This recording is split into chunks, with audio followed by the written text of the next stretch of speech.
বাড়ির তৈরি খাবারে অতি সুস্বাদু করার জন্য আমরা কিন্তু নানান ধরনের মশলা ব্যবহার করে থাকি। আজকের আমি সামুদ্রিক কাঁকড়ার মধ্যে এমন কিছু জিনিস অ্যাড করব যেটা হবে রেস্টুরেন্টের মতন আর খেতে হবে দারুণ স্বাদ।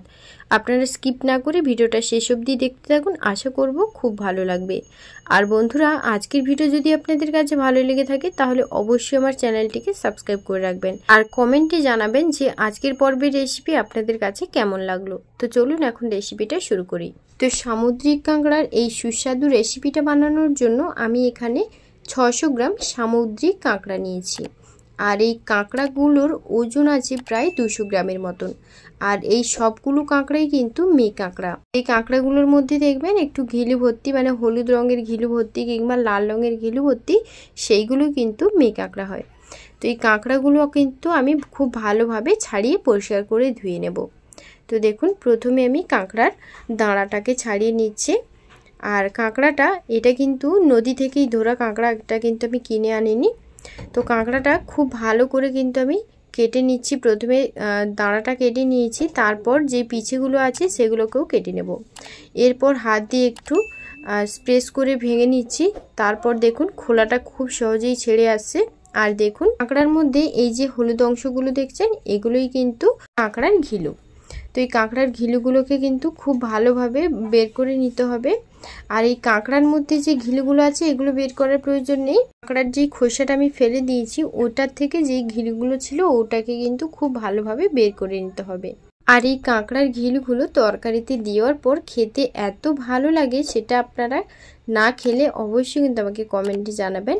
আর যদি খেয়ে থাকেন সেটা তো আপনারা জানেনই যে এই ঘিলুগুলো খেতে কতটা টেস্টি হয়। এদিকে কিন্তু আমার কাঁকড়াটা কিন্তু ভালোভাবে ছাড়ানো হয়ে গেছে। তো এবার আমি একটা পাত্রের মধ্যে কাঁকড়াটাকে রেখে দেব।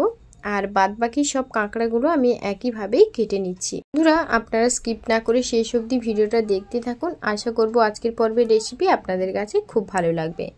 তো পরপর করে সব কাঁকড়াগুলো কেটে নিই, তারপর আপনাদেরকে দেখাচ্ছি।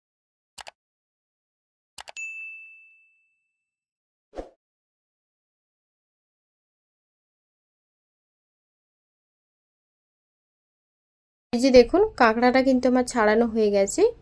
তো এটার মধ্যেও দেখুন আপনারা দেখতে পাচ্ছেন যে ঘিলু ভর্তি, প্রত্যেকটা কাঁকড়ার মধ্যেই কিন্তু ঘিলু ছিল। তো আমার সব কাঁকড়াগুলো ছাড়ানো হয়ে গেছে। এবার এই কাঁকড়াটা আমি খুব ভালো করে ধুয়ে পরিষ্কার করে নেব। কাঁকড়ার মধ্যে যেহেতু অনেক ময়লা থাকে তার জন্য একটা ব্রাশ নিয়েছি। ব্রাশ দিয়ে খুব ভালো করে কাঁকড়াগুলোর গায়ে ব্রাশ করে নিয়ে খুব ভালো করে পরিষ্কার করে নিচ্ছি। দেখুন একটা কাঁকড়া খুব ভালো করে পরিষ্কার হয়ে গেছে। আর এখানে নিয়েছি আমি 3 চামচ বাড়ির চাল, মানে যে রেগুলার চাল আমরা বাড়িতে খাই ভাতের জন্য, সেই চাল আমি এখানে নিয়েছি। আপনারা যে কোনো চাল এখানে নিতে পারেন, কোনো অসুবিধা হবে না। 3 চামচের মতন চাল নিয়েছি। কড়াইতে আমি দিয়ে দিলাম চাল। দেওয়ার পর খুব ভালো করে চালটাকে ভেজে নিতে হবে। মিডিয়াম ফ্লেম করে দিয়ে চালটাকে খুব ভালো করে নাড়াচাড়া দিয়ে নিয়ে চালটাকে ভালোভাবে ভেজে নেব। তো এই যে দেখুন পরপর করে চালের কালারটা কিন্তু চেঞ্জ হতে লাগছে। তো এই সময় কিন্তু ফ্লেমটাকে একদমই লোতে করে দেব। দিয়ে চালটাকে 4 থেকে 5 মিনিট ধরে খুব ভালো করে ভেজে নিতে হবে। আর এই যে দেখুন চালটা কিন্তু একদম যে মুড়ি ভাজার মতো চালগুলো হয় সেইভাবেই আমি চালটাকে ভেজে নিচ্ছি। মানে যেটাকে আমরা চাল ভুজো বলে থাকি বা চাল ভাজা, সেই চাল ভাজাটাকে এইভাবে আমি ভেজে নিচ্ছি 3 থেকে 4 মিনিটের মতন। তো এই যে দেখুন আমার কিন্তু চালটা প্রায় ভাজা হয়ে এসেছে। তো এইভাবে 3 থেকে 4 মিনিট কিংবা 5 মিনিট ধরে খুব ভালো করে চালটাকে ভেজে।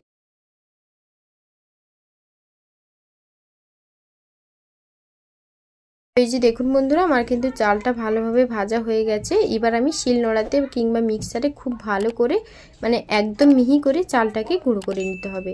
দেখুন আমি চালটা কিভাবে গুঁড়ো করেছি আপনারা দেখতেই পাচ্ছেন। তো চাল তো খুব ভালো করে গুঁড়ো করা হয়ে গেছে। এবার এখানে নিয়েছি যেই আগে থেকেই কাঁকড়াটা পরিষ্কার করে রেখেছিলাম, সেই কাঁকড়া আর ঘিলুটাকেও ভালো করে পরিষ্কার করে নিয়েছি। এরপর একটা প্যানে আমি খুব ভালো করে তেলটা গরম করে নিয়েছি, সর্ষের তেল দিয়ে। তারপর কাঁকড়াগুলো দিয়ে দিলাম। দেওয়ার পর হলুদের গুঁড়ো আর দিয়ে দিচ্ছি স্বাদ অনুযায়ী লবণ। দেওয়ার পর কাঁকড়াটাকে 50% মতন খুব ভালো করে ভেজে নিতে হবে। মানে কাঁকড়াটাকে কড়াইতে দেওয়ার পর জাস্ট 1 থেকে 2 মিনিট ভালো করে একটু নাড়াচাড়া করে নেব। মানে কাঁকড়ার কালারটা যখন চেঞ্জ হয়ে আসবে তখন আমি কাঁকড়াগুলোকে তুলে নেব। বেশি কাঁকড়াটা বেশি ভাজার প্রয়োজন নেই, আর বেশি ভাজলে কাঁকড়াটা খুব একটা ভালো খেতেও লাগে না। তো তার জন্য জাস্ট একটু কালার চেঞ্জ হয়ে এলেই আমি কাঁকড়াগুলোকে তুলে নেব প্যান থেকে। তো এই যে দেখুন কাঁকড়াটাকে 1 থেকে 2 মিনিট একটু ভালো করে নাড়াচাড়া দিয়ে নেব। দেওয়ার পর কাঁকড়াগুলো কিন্তু আমার ভাজা হয়ে গেছে। তো এই যে দেখুন কাঁকড়াটাকে আমি এইভাবে ভেজে নিয়েছি। এবার আমি একটা পাত্রের মধ্যে কাঁকড়াগুলোকে তুলে নিচ্ছি।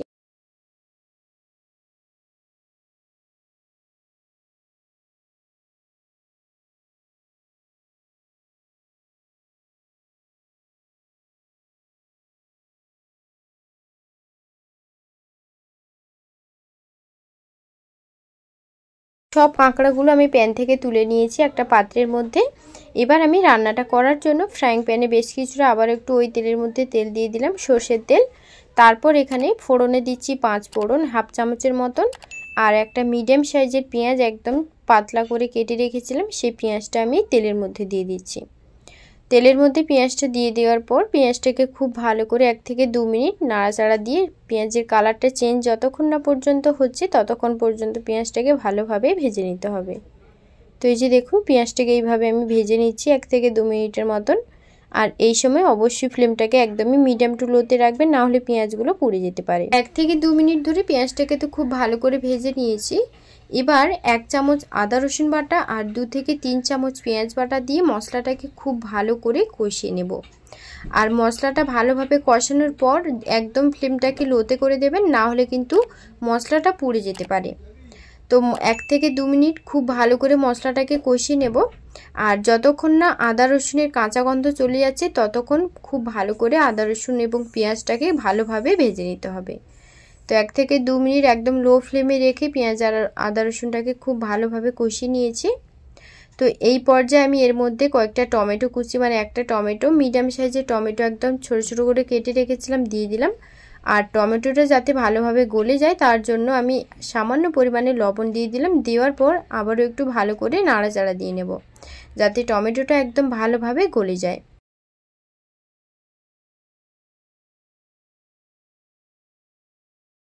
2 থেকে 3 মিনিট খুব ভালো করে আমি টমেটোটাকে ভেজে নিয়েছি। এবার এর মধ্যে আমি জল দিয়ে দেব। দেওয়ার পর এর মধ্যে বাদবাকি যা মশলা লাগবে এর মধ্যে আমি অ্যাড করব। কারণ জল ছাড়া কোনো মশলা দিতে চাইলে মশলা কিন্তু পুড়ে যেতে পারে, তার জন্য আমি এখানে সামান্য পরিমাণে মানে হাফ কাপের মতন জল দিয়ে দিলাম। এরপর হলুদের গুঁড়ো, লবণ, ঝাল লঙ্কার গুঁড়ো, আর এই রান্নাতে কিন্তু ঝালের পরিমাণটা একটু বেশি লাগবে, তার জন্য আমি ঝালের পরিমাণটা একটু বেশি করে দিয়েছি। আপনারা কম বেশি করে ঝালের পরিমাণটা অ্যাড করবেন। আর এখানে 1 চামচের মতন জিরের গুঁড়ো দিয়ে দিলাম, আপনারা চাইলে ধনের গুঁড়ো চাইলে দিতে পারেন। তো দেওয়ার পর এবার মশলাটাকে খুব ভালো করে কষিয়ে নিতে হবে একদম লো ফ্লেমে রেখে, মানে যতটা পারবেন একদম ফ্লেমটাকে লোতে করে দিয়ে ঢাকা দিয়ে প্রায় 5 থেকে 7 মিনিট রেখে দেব যাতে মশলা থেকে ভালোভাবে তেল ছেড়ে দেয়। তো এই যে দেখুন 5 থেকে 7 মিনিট পর আপনাদেরকে দেখাচ্ছি, ঢাকনাটা খুলে নিলাম। ঢাকনাটা খুলে নেওয়ার পর আপনারা নিজেরাই দেখুন মশলা থেকে কিন্তু তেল ছাড়তে শুরু করে দিয়েছে। তো এই যে দেখুন মশলা থেকে কিন্তু ভালোভাবে তেল ছাড়তে শুরু করেছে। তো ঠিক এই পর্যায়ে আবার একটু নাড়াচাড়া করে নেব, ভালোভাবে নাড়াচাড়া করে নিচ্ছি। ভালোভাবে নাড়াচাড়া করে নেওয়ার পর এর মধ্যে দিয়ে দিতে হবে যে চালের গুঁড়োটা আমি আগে থেকেই গুঁড়ো করে রেখেছিলাম, সেই চালের গুঁড়োটা এর মধ্যে অ্যাড করব। সামুদ্রিক মাছ কিংবা কাঁকড়া যে কোনো রান্নার টেস্ট কিন্তু সম্পূর্ণ আলাদা হয়। এবার তার মধ্যে যেহেতু এই রান্নাটা কাঁকড়া যেহেতু ভীষণই সুস্বাদু খেতে, তো রান্নাটা আরও সুস্বাদু করার জন্য আমি এখানে দিয়ে দিচ্ছি যে আগে থেকে চালটা গুঁড়ো করে রেখেছিলাম সেই চালটা মশলার মধ্যে দিয়ে দিলাম। এই রান্নাতে চালের গুঁড়োটা কিন্তু দিতেই হবে, কারণ চালের গুঁড়োটা আপনারা দিয়ে দেখবেন দারুণ লাগে খেতে। চালের গুঁড়োটা দেওয়ার পর খুব ভালো করে মশলাটাকে কষিয়ে নেব। আর এরপর যেই ভেজে রাখা কাঁকড়াটা আমি ভেজে রেখেছিলাম সেটাও দিয়ে দিলাম। দেওয়ার পর এটাকে কিন্তু ভালো করে নাড়াচাড়া করতে হবে প্রায় 4 থেকে 5 মিনিট ধরে একদম মিডিয়াম ফ্লেমে, মিডিয়াম কিংবা লো ফ্লেমে খুব ভালো করে মশলার সাথে কাঁকড়াটাকে কষিয়ে নেব। তো এই রান্নাতে চালের গুঁড়োটা আপনারা কিন্তু অবশ্যই দেওয়ার চেষ্টা করবেন, দিলে দেখবেন রান্নার টেস্টটা কিন্তু সম্পূর্ণ আলাদা আসে আর একদম রেস্টুরেন্টের মতন স্বাদ হয়। ভীষণই সুন্দর লাগে এই রেসিপিটা খেতে। তো এর মধ্যে সামান্য জল দিয়ে দিলাম, যেহেতু মশলাটা একটু পুড়ে যাচ্ছে তার জন্য আমি এর মধ্যে একটু জল দিয়ে দিলাম, আপনারা চাইলে নাও দিতে পারেন। তো দেওয়ার পর এবার আমি মশলাটার সাথে খুব ভালো করে কাঁকড়াটাকে কষিয়ে নেব। 4 থেকে 5 মিনিট ধরে মশলাটাকে কষিয়ে নিচ্ছি। মশলার সাথে কাঁকড়াটা ভালোভাবে কষিয়ে নেওয়ার পর আপনারা নিজেরাই দেখুন যে কালারটা দেখতে কতটা সুন্দর এসেছে। তো আমার কিন্তু কাঁকড়াটা খুব ভালোভাবে কষানো হয়ে গেছে। তো এই পর্যায়ে আমি এর মধ্যে জল অ্যাড করব। তো এই যে দেখুন আমার কিন্তু 4 থেকে 5 মিনিট ধরে আমি খুব ভালো করে মশলাটাকে কষিয়ে নিয়েছি। আর দেখুন কালারটা কত সুন্দর এসেছে। এইভাবেই আমি এবার এর মধ্যে জল অ্যাড করে দেব। ফ্লেমটাকে একদমই হাইতে করে দিয়েছি এই পর্যায়ে। এরপর আমি এর মধ্যে 2 থেকে 3 কাপের মতন জল অ্যাড করেছি। দেখুন আমি 1 কাপের মতন জল দিয়ে দিলাম, আর বাদ বাকি 2 কাপের মতন জলও এর মধ্যে অ্যাড করব, যেহেতু এটা একটু গ্রেভি থাকবে তার জন্য। আর যেটা আমি চালের গুঁড়ো আমি দিয়েছি, চালের গুঁড়োটা তো একটু সিদ্ধ হতে সময় লাগবে, তো তার জন্য আমি এর মধ্যে 4 কাপের মতন জল অ্যাড করেছি। 4 কাপের মতন জল অ্যাড করার পর ভালো করে নাড়াচাড়া দিয়ে নেব। তারপর দেখুন ঝোল ফুটতে শুরু করেছে। এই পর্যায়ে আমি ঢাকনা লাগিয়ে দিচ্ছি। চালটা ভালোভাবে সেদ্ধ হওয়ার জন্য 6 থেকে 7 মিনিটের জন্য ঢাকনা লাগিয়ে রেখে দেব। এবার 7 থেকে 8 মিনিট পর এখন আমি ঢাকনাটা খুলে নেব। তো এখন আমি ঢাকনাটা খুলে নিলাম। খুলে নেওয়ার পর আপনারা নিজেরাই দেখুন যে রান্নার কালারটা কতটা সুন্দর এসেছে। তো এই পর্যায়ে আমি এর মধ্যে ঝোলটা কিন্তু এই রকম অবস্থাতেই আমি এর মধ্যে দিয়ে দেব। যেই কাঁকড়ার যে ঘিলুগুলো ছিল সেইগুলো আমি অল্প অল্প করে নিয়ে একসাথেই কিন্তু দেব না, তাহলে একসাথে দিলে ডলা পাকিয়ে যেতে পারে। অল্প অল্প করে নেব, নিয়ে এই যে তরকারি ফুটছে এই তরকারির মধ্যেই অল্প অল্প করে দিয়ে দেব। না হলে আমরা যেভাবে ডিমে মাছের ডিম যেভাবে নিয়ে অল্প অল্প করে ভেজে নিই সেই রকম কিন্তু ডোলা পাকিয়ে যাবে। তো সেইভাবেই কিন্তু দেওয়ার দরকার নেই, অল্প অল্প করে নিয়ে দিতে পারেন। দিলে কিন্তু দেখবেন তো অল্প সময়ের মধ্যে এটা একদম শক্ত ভাব হয়ে এসেছে। আপনাদেরকে এই যে একটা দেখাচ্ছি দেখুন, এই যে দেখুন কত সুন্দরভাবে এটা শক্ত ভাব হয়ে এসেছে। আর এইটা কিন্তু খেতে ভীষণ সুন্দর লাগে। আর এই যে দেখুন কত সুন্দর লাগছে না দেখতে, একদম শক্ত ভাবটা চলে এসছে আর দারুণ লাগে এটা খেতে। তো তার জন্য এটা কিন্তু রান্নার একদম শেষে এটা দিতে পারেন। তো আমার কিন্তু রান্নাটা আমার প্রায় কমপ্লিট। আর আমি কিন্তু ঝোলটা এই অবস্থায় নামাবো, কারণ যেহেতু এটাতে চাল আছে, নামিয়ে নেওয়ার পর ঠান্ডা হলে কিন্তু এটা একদম গাঢ়ভাবে হয়ে যাবে। তো বন্ধুরা আমার কিন্তু রান্না তো প্রায় কমপ্লিট। 1 চামচের মতন ওপর দিয়ে একটু গরম মশলার গুঁড়ো দিয়ে দিলাম। দেওয়ার পর নাড়াচাড়া দিয়ে 1 থেকে 2 মিনিট খুব ভালো করে একটু ফুটিয়ে নেব একদম লো ফ্লেমে।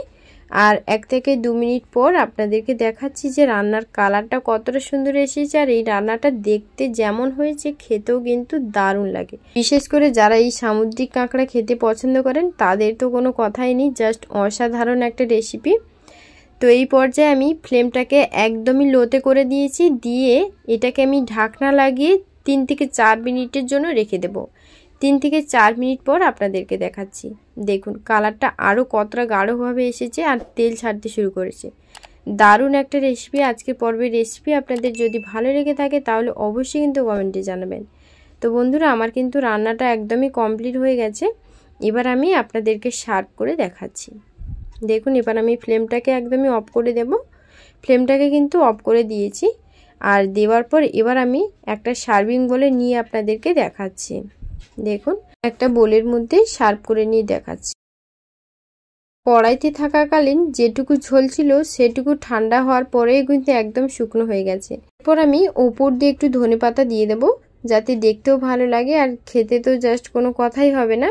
তো আমি একটু ওপর দিয়ে ধনেপাতা দিয়ে দিলাম দেখতে ভালো লাগার জন্য। তো বন্ধুরা আজকের রেসিপি আপনাদের কাছে কেমন লাগলো আমাকে কিন্তু কমেন্টে অবশ্যই জানাবেন, এবং ভালো লাগলে বাড়িতে অবশ্যই একবার হলেও এই রেসিপিটা ট্রাই করে দেখতে পারেন। আর বন্ধুরা আপনাকে একটা ছোট্ট টিপস দিয়ে রাখি, বাড়ির তৈরি স্পেশাল রেসিপিটা বানানোর জন্য আপনাকে কিন্তু চালের গুঁড়োটা অবশ্যই দিতে হবে, তাহলে কিন্তু এই রেসিপির টেস্টটা দ্বিগুণ আসবে।